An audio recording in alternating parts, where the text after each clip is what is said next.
ठाकरेंच्या शिवसेनेला धक्का देण्यात आलाय। दादरा नगर हवेलीमध्ये कलाबेन डेलकर यांना भाजपकडून उमेदवारी देण्यात आलेली आहे। पती मोहन डेलकर यांच्या निधनानंतर ठाकरेंच्या सेनेकडून त्यांनी निवडणूक लढलेली होती, मात्र त्यांना यावेळी भाजपने निवडणूक दिली आहे। ठाकरेंच्या शिवसेनेच्या पहिल्या खासदार म्हणून त्या निवडून आलेल्या होत्या। शिवाजी काळे आपल्याला अपडेट देत आहेत। शिवाजी, महाराष्ट्राबाहेर कुठेतरी शिवसेना आपले मुळं रुजवायचा प्रयत्न करत होती, मात्र त्यालाही आता अपयश आलंय असं म्हणायचं। 22 फेब्रुवारी 2021ला नम्रता आपण पाहिलं तर मोहन डेलकर यांचा मृतदेह एका हॉटेलमध्ये संशयितरित्या सापडला होता।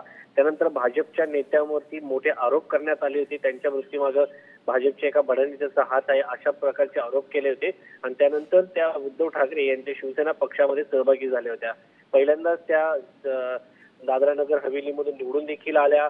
जी पोटनिवडणूक झाली त्यानंतर मात्र दरम्यानच्या काळामध्ये 2023ला त्यांनी पंतप्रधान नरेंद्र मोदी यांची भेट घेतली आणि मोदी यांच्या भेटीनंतर त्या पुन्हा एकदा भाजपमध्ये जातील का असा प्रश्न निर्माण झाला होता।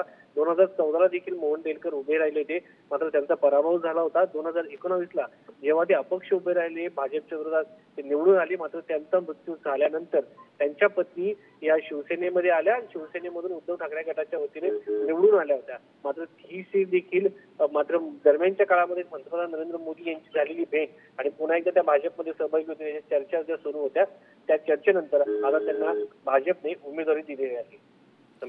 धन्यवाद शिवाजी या सगळ्या माहितीबद्दल।